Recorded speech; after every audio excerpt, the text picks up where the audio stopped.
Salut à toi qui veux reprendre le contrôle de ta vie, ici c'est Zenrela. Et aujourd'hui dans cette vidéo, je voulais te parler d'un petit truc, d'un outil que j'utilise dans mes séances qui m'a vraiment beaucoup aidé et beaucoup servi dans tout un tas de circonstances. C'est la manière dont j'utilise l'imagination dans certains cas. Il va y avoir certains cas où il y a des gens qui vont me raconter des histoires en me disant « Oh tiens, il m'est arrivé ça, on m'a raconté qu'il m'est arrivé ça, ma mère m'a dit que quand j'avais 3 ans et que mes parents ont divorcé, j'ai arrêté de manger pendant une semaine où j'étais vraiment pas bien et tout. » Et ils m'ont toujours raconté ça, mais moi j'ai aucun souvenir de ça.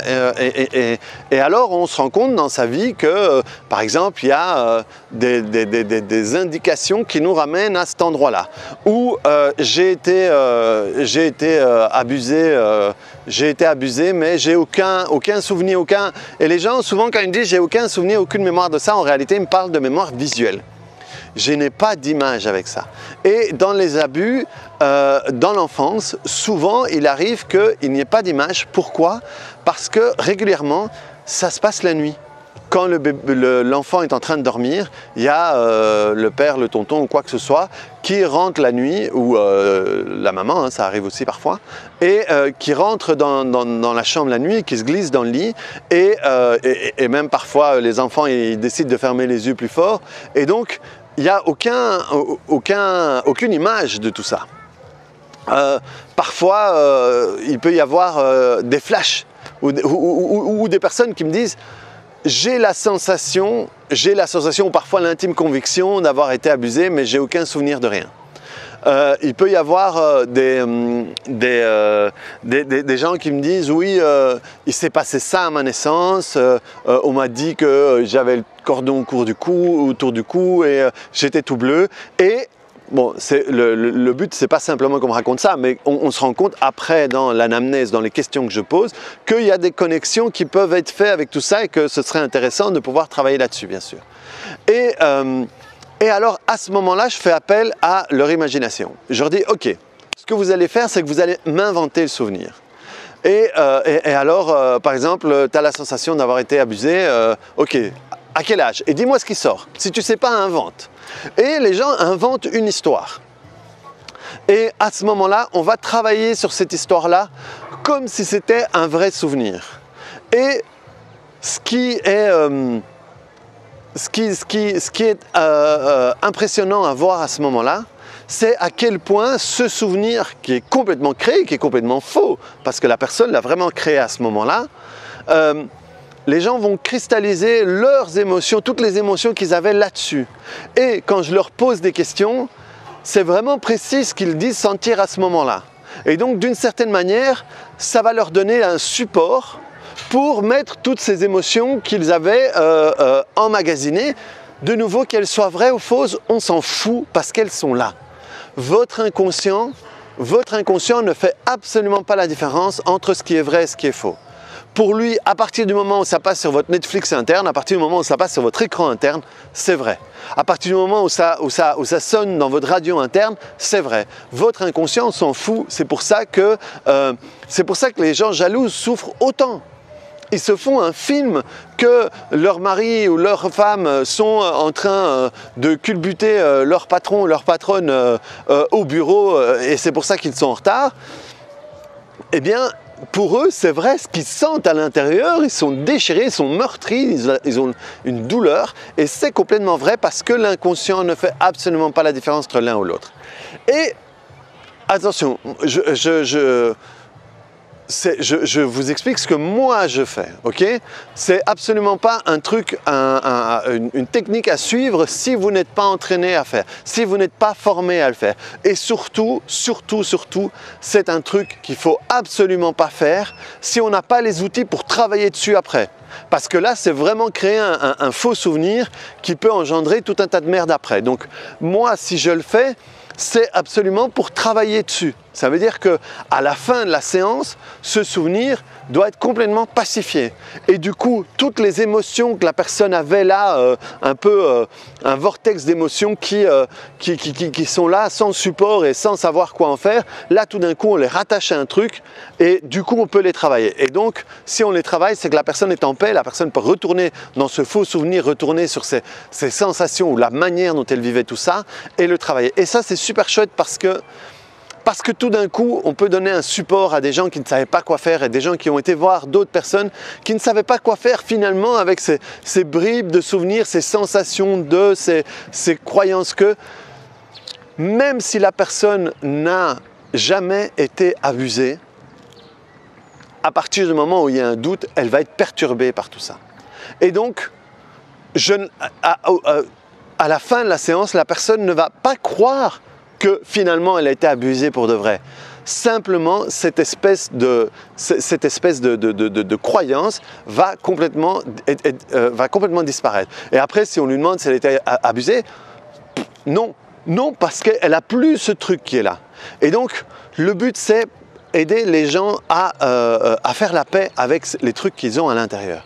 Et donc, cette manière d'utiliser l'imagination est super pratique pour ces cas-là. Et je ne les utilise que pour ces cas-là. Hein. Je ne m'amuse pas à faire ça tout le temps. Mais par contre, dans la naissance, souvent, la naissance, les gens qui disent voilà, j'ai une dame un jour qui m'a dit c'était quoi l'histoire? C'était que sa mère était en train de pousser et son mari est arrivé et alors, elle, quand elle était en train de pousser, le bébé était dans le col et le mari est arrivé, ils ne l'ont pas laissé rentrer. Et la femme, elle a arrêté de pousser, elle a dit « si vous ne laissez pas rentrer mon mari, j'arrête de pousser ». Et ils ont laissé rentrer le mari, mais pendant un moment, dans ce passage qui est quand même délicat de la naissance, elle a arrêté de pousser et le bébé est resté là pendant un moment. Je ne sais pas, ça doit être quelques secondes, hein.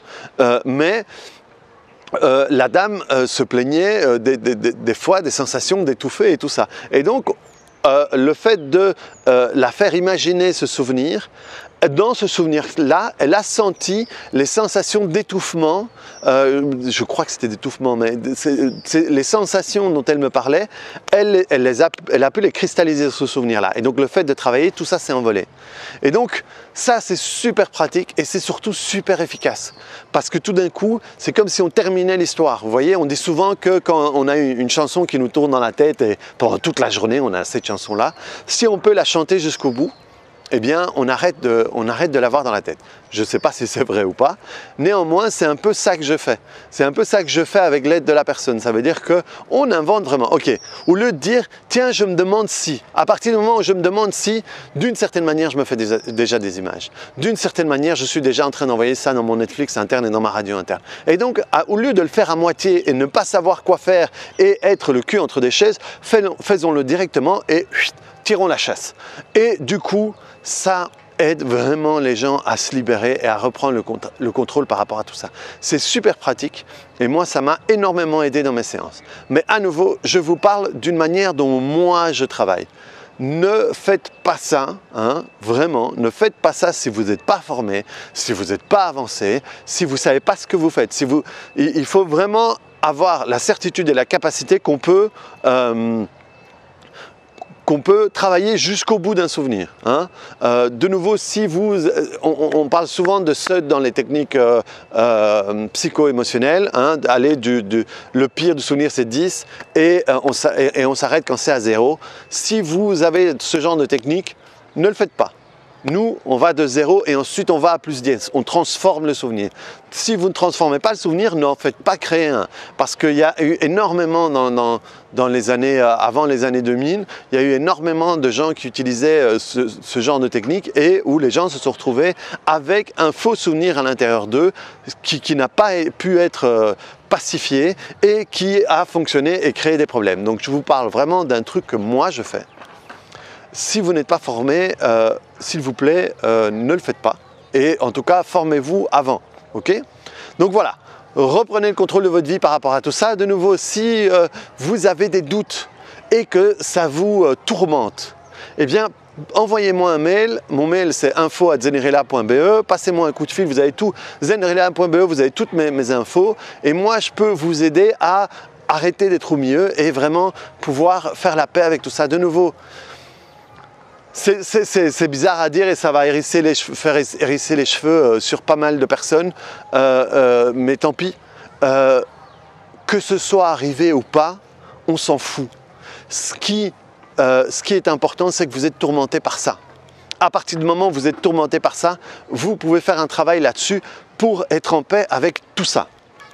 Et ça, c'est une étape dans le sens que, ben voilà, je suis là et je ne sais pas comment arriver là. Et bien là, c'est une étape que je prends et qui me permet d'arriver là beaucoup plus facilement, rapidement, parce que c'est travailler un souvenir. Voilà, avec les techniques que j'utilise, travailler un souvenir, c'est assez rapide.